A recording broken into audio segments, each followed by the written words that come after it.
Welcome to On the Edge with April Mahoney Brains. You're at the spot, the place, where the conversation is pointed, the guests are sharp, and the responses are never dull. Did you bring your thinking caps? It's time to put them on, because the conversation starts now. Let's do the beginning all over again. How about that? Welcome to... Oops. We're batting 1,000 brains, I tell you. If I tell you what just happened, you crack up. All right. Welcome to On the Edge with April Mahoney Brains. You're back at the spot, the cool place where the conversations are pointed, the guests are sharp, the responses are never dull, and we are going to Washington today, which is north of me in California. We're going to visit with Sharon Maureen Hockenberry. We're going to talk about what she's done for the last 3 decades. Her mission is to support women through life's transitions. Okay, then she's got a full container because we are changing our minds, much less our bodies. We're going to talk about our mind, our body, our spirit, what it feels like to be an entrepreneur, what it's like to be in this space, what she's doing, and what she's pouring into others. Let's welcome her to the show. How are you, Sharon? Well, thank you. And I love it when I can show up with someone and have a good laugh because laughter's good medicine, and all the little kafoofs that go on before we do something like this is all part of the picture. And it shows that we're fully human and fully divine. And I absolutely love that.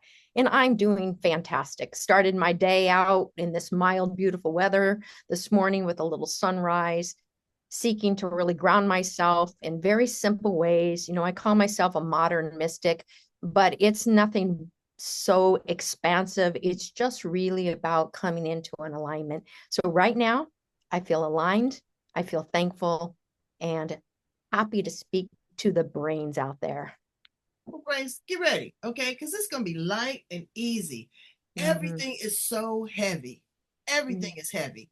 I have been finding new music.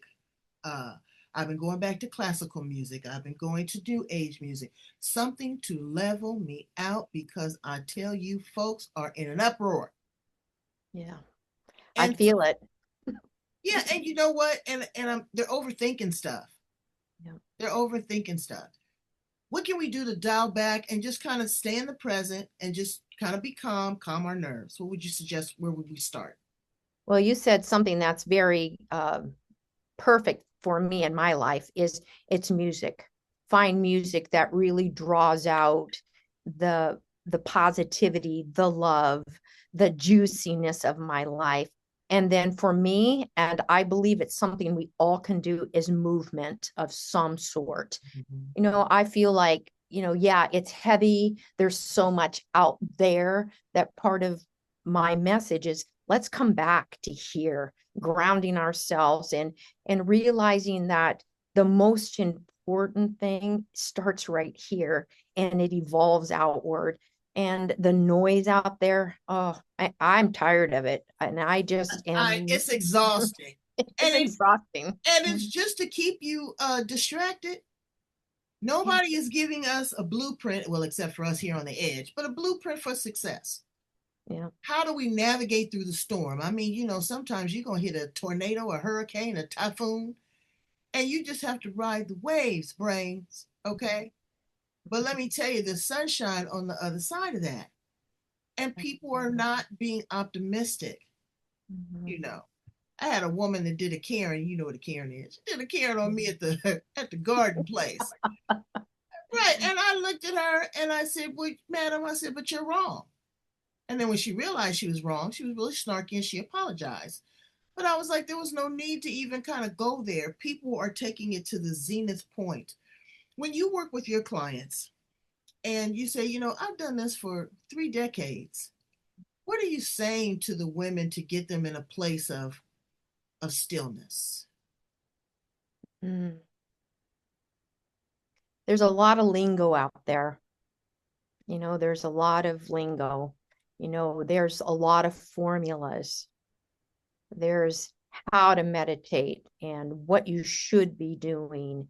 And what I really believe with all my heart is that everything you need to know, to have, to be, to feel is within you. As a man thinketh in his heart, so is he. So Oh, what do I preach. do? Yeah, yeah. And what do I do is I really want to have the brains in my world come home to themselves and begin to trust, Right. and I believe that that comes with silence, starting in silence. And that is so hard in this world where there's just so much noise.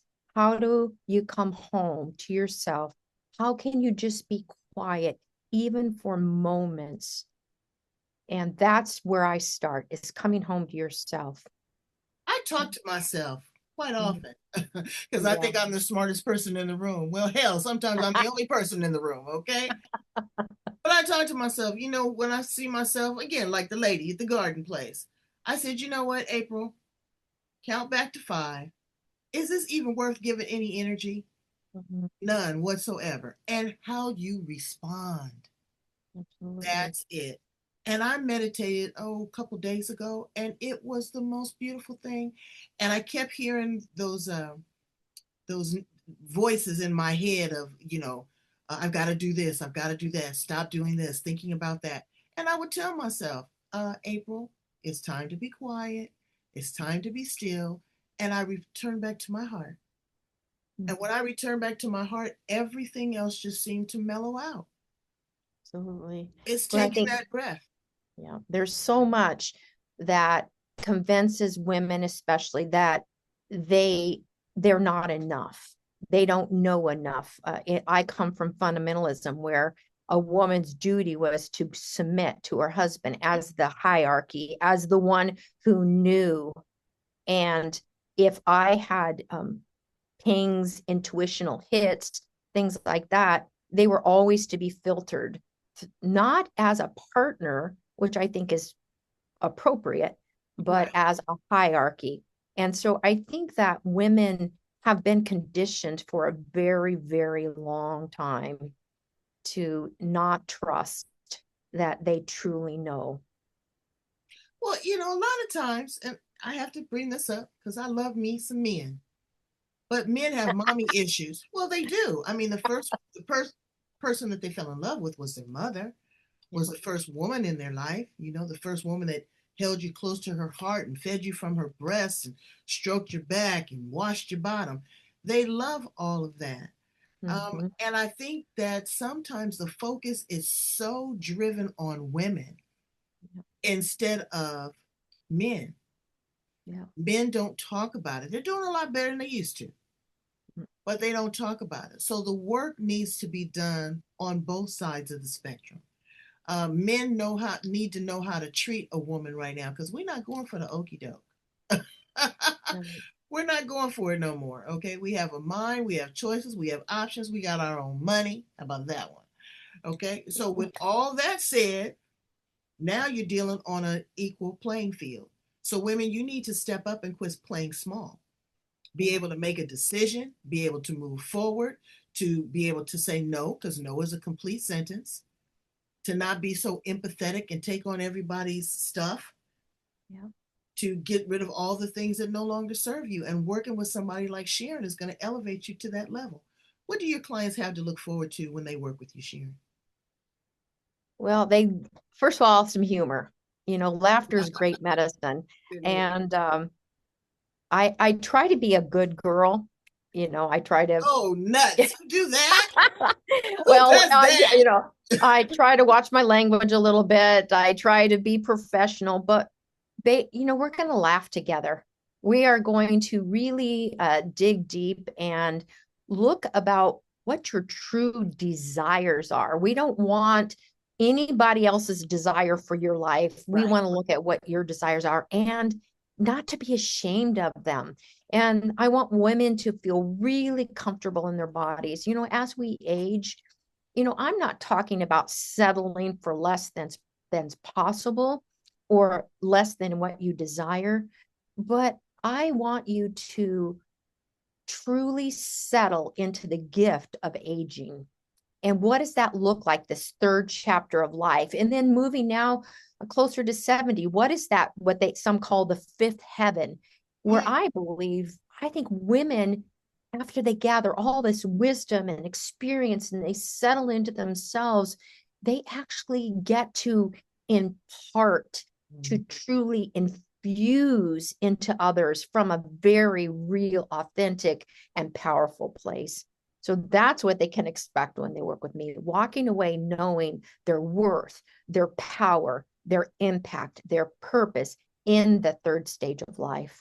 Now, how do you do that? Where do you buy the pixie dust? That's what I want to know. Well, Do they sell it at Sprouts? What? yeah, No, I'm serious because yeah, uh yeah, they look at you, and I like to bring this up. yeah, Culturally, we're different. Ethnicity, we're different. Skin color, we're different. Dietary, we're different. Our relationships are different. How do we find that one common goal, humanity, okay, to bring us in alignment? Because people would say, okay, I'm 63 and I don't know how old you are. How old are you, Sharon? You want to share that? I am 66, moving towards 67. Okay, well, you're in a great space. Okay, Yeah. so, they're saying, okay, well, they're pretty close proximity in age, but all these other variables there. How can Sharon really help April? Or how can April really help Sharon? Because it's a duality. When you work with a coach, a guide, an influencer, a mentor, I want to see what you have oozing out of your pores. Honest to God, if I'm working with you, I'm just not going to just go for anything. I don't Yeah. just go along to get along. So I need to know, I need to see, and I need to feel comfortable. That's why I do these interviews, because I want people to see the human side of you. What you're going to be pouring into me. Are we going to be meditating together? Are we going to be journaling together? Are we going to be, having a Zoom lunch together? What is it that I'm going to get? Yeah. Well, what you're going to get is a meeting, right? It could be Zoom, it could be in person. And I'm just going to listen to your story. I want to hear you. Right, I want to hear where you've been, where you think about where you've been. Where are you? How do you feel about where you are? And where do you want to go? And what does that look like?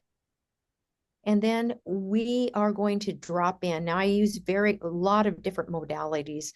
I do hypnotherapy, I do healing codes, and whatever I sense and whatever the person desires, we're going to figure out by dropping in. We're okay, going to breathe together. We're going to strategize together. And then I'm also going to bring you back to the reality of what it is.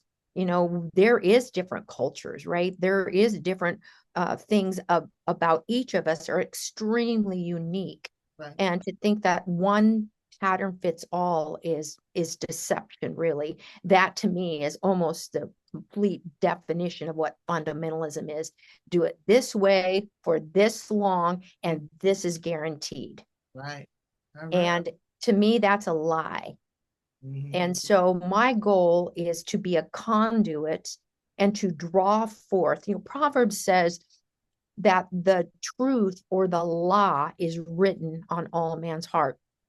So all women's hearts, all people with brains Right, heart, absolutely, absolutely. it's written there. And so a wise counselor draws it forth. That's And right. I really believe, sometimes I wonder, there's just so much things that are happened in my life. I've been through, I sometimes I think more than the average. And I am thankful because from that life experience, from overcoming things, really hard things like losing a child, like having 9 children and almost dying in childbirth. Now dealing with a husband that has dementia, losing the best of my friends because I chose to walk away from a fundamentalist point of view. I've known the depths of despair and pain. I almost had a nervous breakdown when I was in my 30s.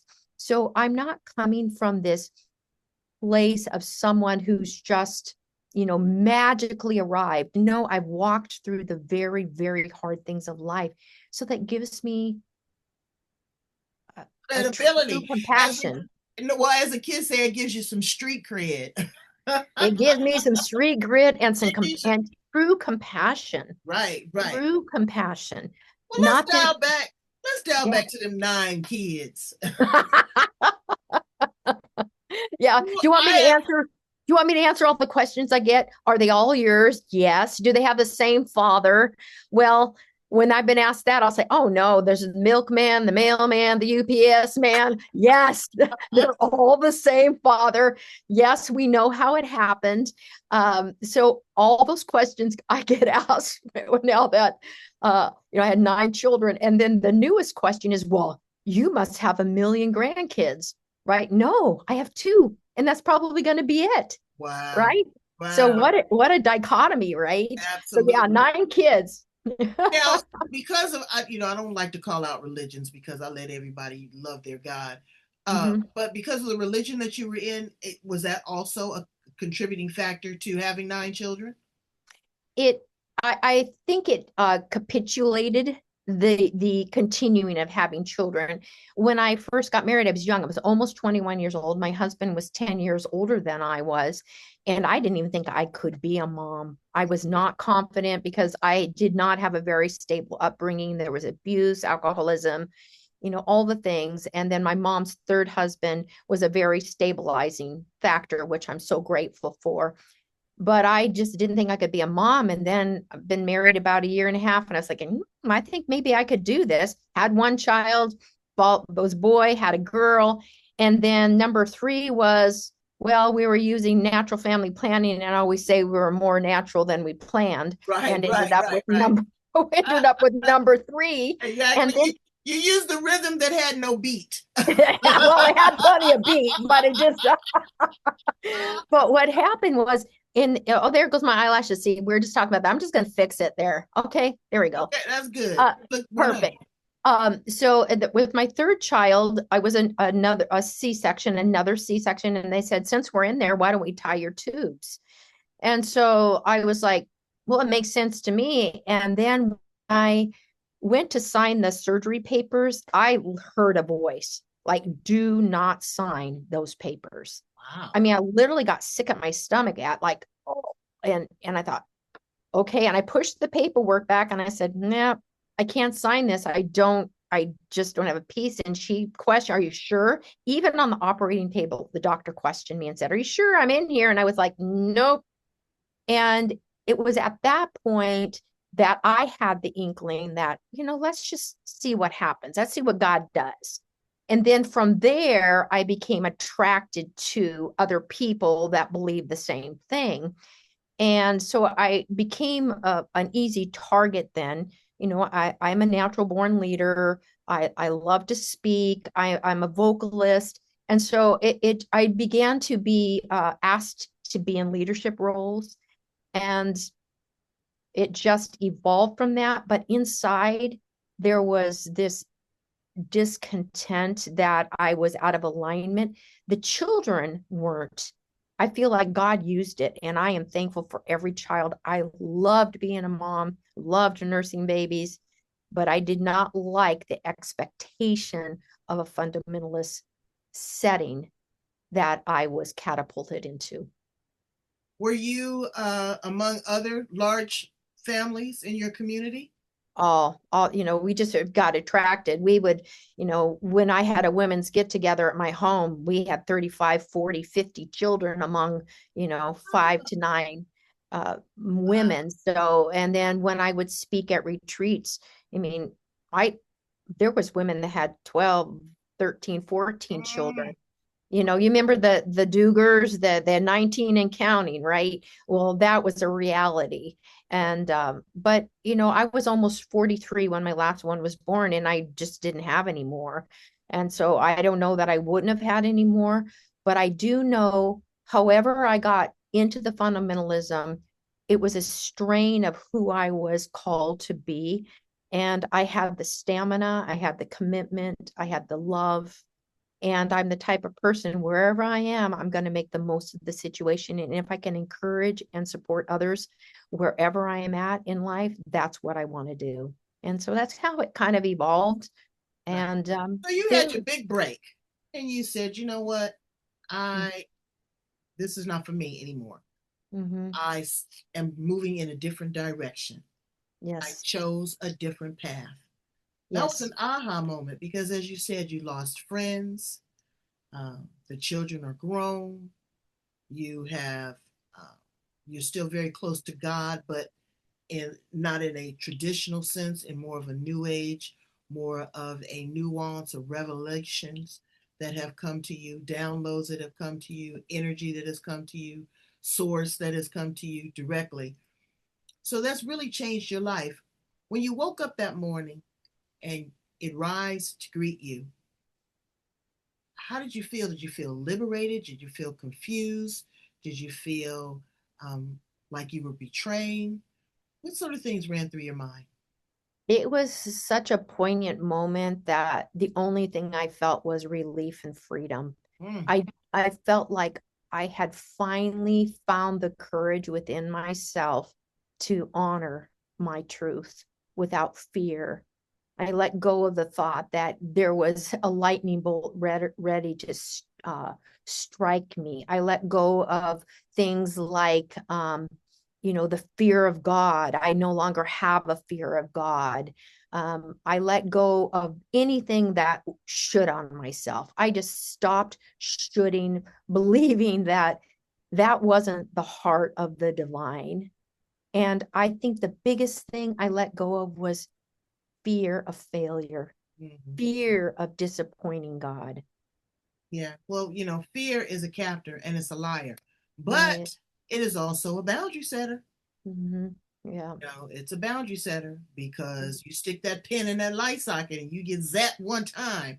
You got to fear that light socket after that. You don't want Yeah. to get stung again. So I understand what you're saying, and I'm so glad that you are in a good place, Mm-hmm.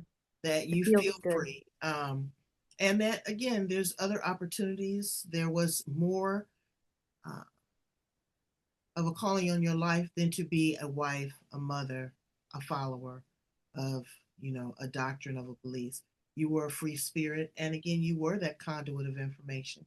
You were here to download and to channel this information to others that Yeah. might be feeling it because there's a lot of people that are trapped by fundamentalism.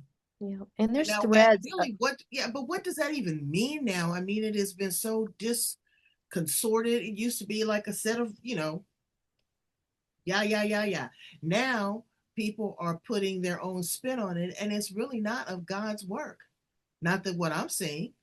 They're Well, using it as a weapon they're against you. capitalizing on it. I mean, Absolutely. TV Absolutely. shows, reality shows, when behind the scenes there is, stuff going on. And, all of that, they're just human too. So I have a tremendous amount of compassion, and I have friends that are still in it, and I honor them in their choices, and I honor me and my choices. And I do see the strings of truth through all of it. Mm-hmm. The things, the synchronicities, the divine weaving. Like when I said that I didn't sign the papers um, on having my tubes tied. I had my third child. Well, he was born with a very rare birth defect, and that launched me into searching for alternative methods. He was then diagnosed with cancer, untreatable. So I was seeking ways to support him. And so I believe that, like, his life and then some of the things that happened afterwards, they were all just part of the plan. That's why I'm still an herbalist. It was because of him. I call him my little guru. And I went on. Now, here's an interesting little tidbit I think you'll find very interesting. So I had my third child, then I went on to have more children, obviously. And with the seventh child, I had a uterine rupture and I almost died and was told I couldn't have any more children. And I felt in my heart that there was more children for me. People call it insanity. I just knew. Well, that child was born 1 week after my son, the third one, he passed away of a medical mistake. And he, 3 days before he passed away, named his sister. We didn't know if it was a boy or girl, but he was insistent that her name be Tennille. And so I just look at, and here she was born, and a week after he passed away. I mean, what are the odds? And Right. it's the synchronicities, and that's where I truly rejoice. I truly am full of gratitude. I truly believe there is a divine plan. So was there quote unquote mistakes? Is there things I look back on and think I would have done different? Possibly. But can I see the hand of God in all of it? Absolutely. And so do I look back with regret? No, I look back with introspect, and I look back asking that my heart would know a deeper truth for a bigger purpose. Mm, And so, that's beautiful. So where's the husband in all of this? I hear I mean, you singing the I am song. And yeah. I know, again, he's got to be a hunter and gatherer to feed 11 people. Well, You know, I want to stay in a place of ultimate respect and of him as a person. And how can I say it respectfully? He went along for the ride. Okay. okay. And I learned to make do with what was.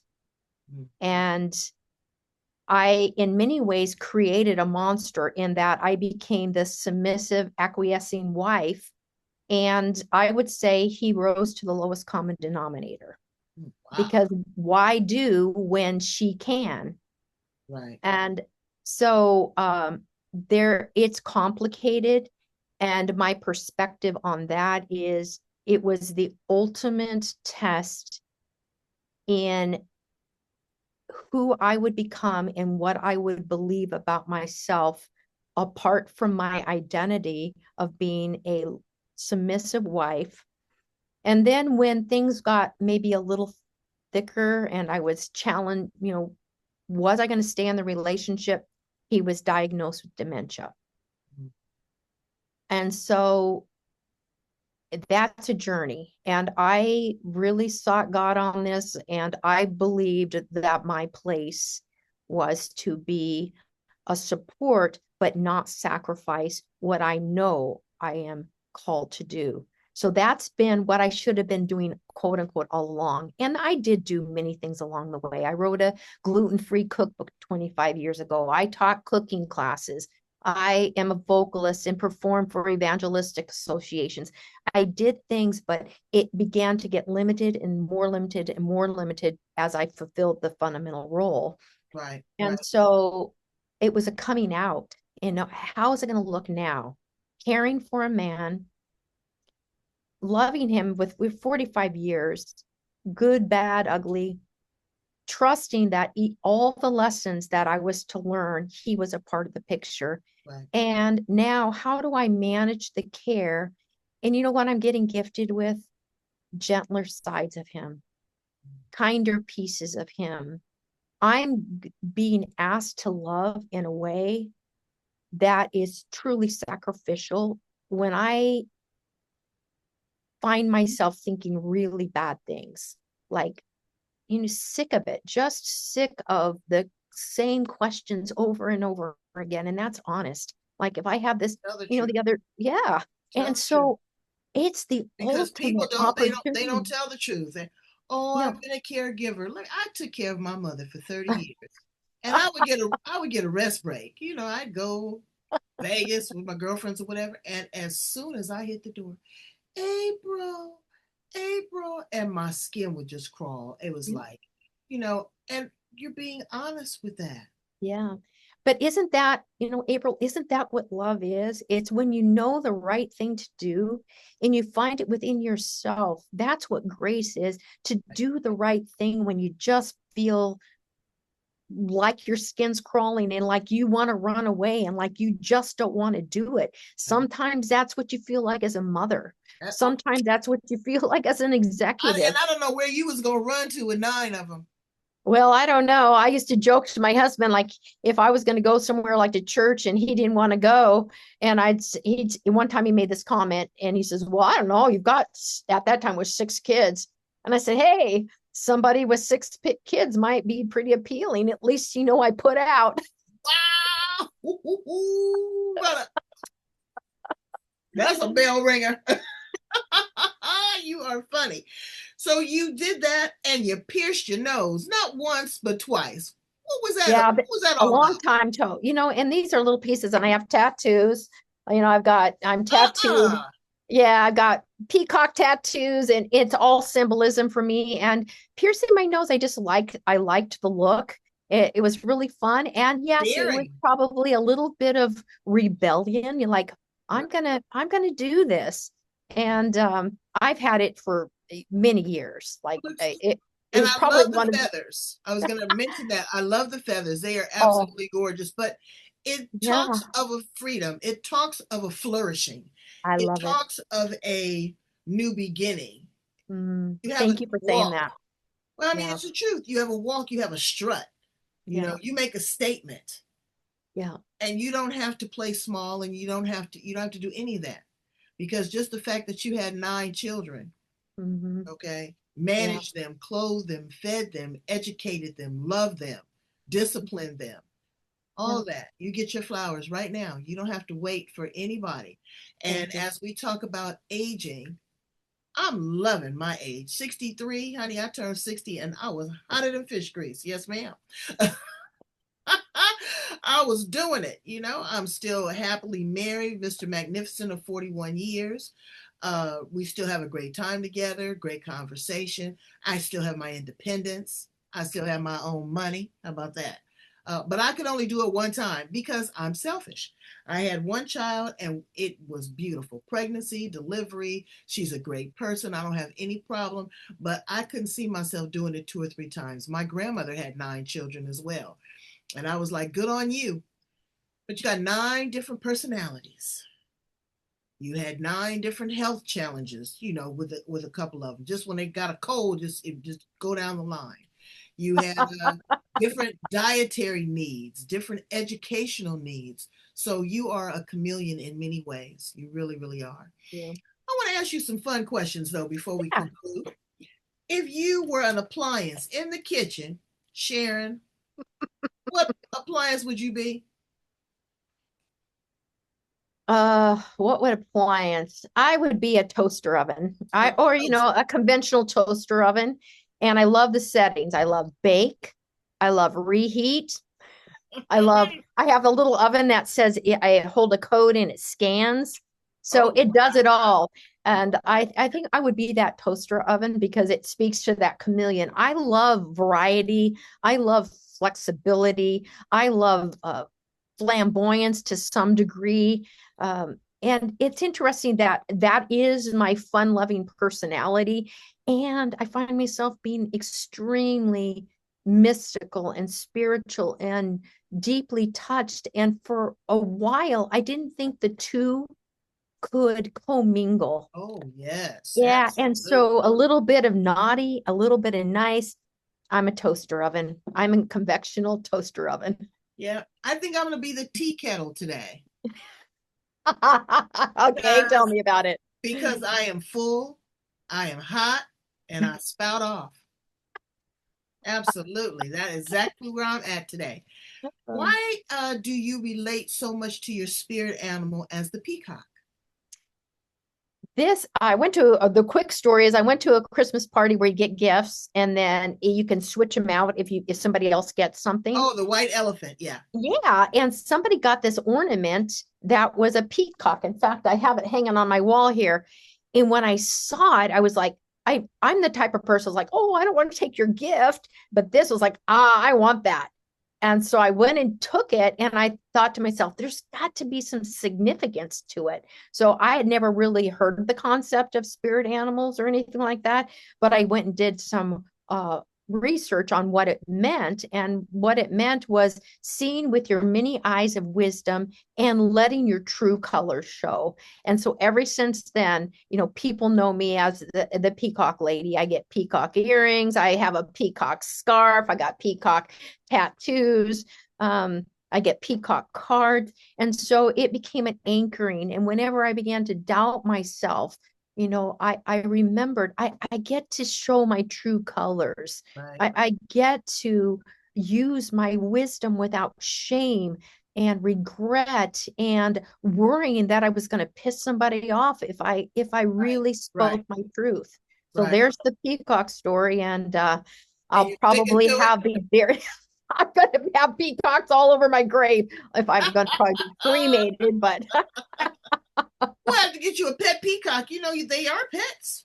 Some people yeah, have them as pets. yeah. Exactly. And it was interesting. We had moved to a house here in North Bend, and the neighbors up above had peacocks, and Oh, and they wow. would scream, and as a mom, I was like, "Is that a kid?" So yeah, so no, I'll just watch them in a zoo, thank you, or get a symbol, but I don't want the pet. I get you. I get you. I think I'd be an elephant. Elephant and Oh, owls. mm. I like the owl because they can make that head move 360. Uh, and How do you do that? yeah, Help me out, girlfriend. you learn as a young black girl, you learn how to roll your neck and buck your eyes. Well, I know how That's to our roll my secret. eyes. I'm not That's our sure secret something's missing. language, right? When you see a sister do this, you better watch out. You Oh better pump man, your I'm brakes gonna come to you for lessons, man. because she's coming for you. Let me tell you, she's coming full throttle. So yeah, and the elephant is strong and always remembers. Is a great parent. They are prideful, but also there's a certain silence that they carry as well. And I love that. I love that. If you could time travel, Sharon, and go back to the past, stay here in the present, project to the future, where do you see yourself landing? Okay. If I go back and I'm projecting the future, where do I see myself landing? No, if you could time travel and decide Okay. where you wanted to land, Oh, go back in the past, stay here in the present, project to the future. wow. I'm going to have to say I will just stay in the moment Mm, because I think that sometimes the greatest robber of joy is always reflecting on the past and always hoping for something in the future instead of just being in the moment, the power of the now. And from there, reaching out and having the talons of the influence, right, and then clinging on to hope, but hope without attachment. And one of my books that I was part of, it became a bestseller. I talk a lot about that. How do you hope without such a strong attachment that you end up being disappointed? right. And then you lose the joy of possibility. So it's a gentle mingling, but I would just stay right here and Yeah, enjoy the I'm with moment. you too. I want to see how we navigate through this storm because Yeah. I don't want to take the baggage that I see now, which No. the future could hold. It could hold something a lot more intense. Yeah. And Yeah. as we go through this lunar vortex that we call life, as we are doing this transition, as civilization is changing, um, again, you better hold on to your bootstraps and fasten your seatbelt and put on your oxygen mask because we're going through it, whether you want to or not. But it's how you process it, it's how you handle it. That was Yeah. so important. Okay, which one's your favorite? Vanilla, chocolate, or strawberry?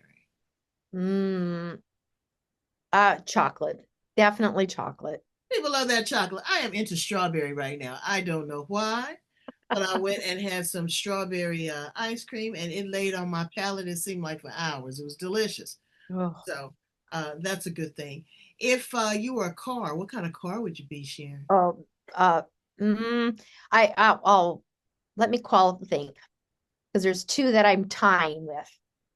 Can I just have two? You can have two cars. Okay, a Corvette and a Mustang. Oh, shoot, you like it fast. Well, hey, that's my first car that I drove was a Mustang that I purchased myself, and I got to drive my dad's Corvette until he made me pay the Ooh, insurance. So I have that influence. But so when I okay. someday I'm going to have me a little, probably an older one, like a 1968 Mustang turquoise. Oh, shoot, got a classic. You got an absolute classic. Well, I want you to share with my brains any current offerings that you have. Tell them how they might be able to get a copy of the book that you were Mhm, contributing to, and mhm. what is in on the horizon for you, and how they're going to be able to benefit from that. All right. Well, the books are available. It's She Leads Within, and the other one is The Brave. It's the Brave Stories. They're both on Amazon. and they're both fundraisers. So the profits don't go to me. They're both fundraising efforts. And then if you want to find me, go to Substack at Sharon Maureen. And I'm really pouring my energy into my Substack because I love to write. And you can follow me on Facebook at Sharon Maureen Hockenberry. Just Google it and find me there and message me. And a live coaching session. Hey, I love to chat. I am in the process of finishing up a book called You Are Worthy, Healing the Worthiness Wound, or 30 reflections on your worthiness. And the people that join my Substack actually get the free ebook when it's completed, and any subsequent ebooks that I create in a series that I'm doing. And so those are my offerings, pretty simple. At this stage of life, the heavy duty marketing, the busting my ass to make things happen. It's like, see what comes my way, let the divine align. How can I serve? And my Substack basically is a reflection of all I've been through, all that I want to offer to you, all I hope for in the future, and free resources. So find me there. Well, Brains, let me tell you, we're going to put all of Sharon's information at the back part of the interview. Sharon, you have just been a wealth of information, and I love your free spirit. I love that you are in your space right now. It's all about you. Don't let anybody rob you of your joy, not a second of it. We don't have to feel guilty about the emotions that we feel in life. That's what they're there for, to make us tender, to make us love, to make us understand, but also for us to grab hold and look at reality, create boundaries, understand separation. You don't have to feel guilty because you feel a certain kind of way. As my friend would tell me, go ahead and feel the feels because life be life. I love it. Right here on the edge. Sharon Maureen, you are the best. Um, Again, I pray for your highest and greatest good. Brains, connect with her. It's just a heavy conversation. You don't have to overthink it. You don't have to actualize it. You don't have to be accountable. You don't have to be responsible. You just have to be yourself. And sometimes, people can't handle that, but that's their problem. That's not your problem. And that's not our problem. No, and I want to say, Brains, you are worthy. You really are worthy. And that is my heart, that if you walk away with nothing, that you are loved, you are worthy, not because you performed, not because you made something happen. It's just because you were put here for a purpose, and you're worthy just because you are. Well, I'm so glad that we are worthy of your presence. Brains, go in. As I said, love, like, share, and subscribe. Love, like, share, and subscribe to the channel. Raise those numbers, raise those frequencies. Share these interviews. Okay, this is great while you're on the treadmill to watch or listen to when you're riding your bike. Maybe when the baby's had a nap. Good luck on that one. All right. Talk to you again soon, Sharon. I love you, darling. Blessings. All right. Bye, Brains.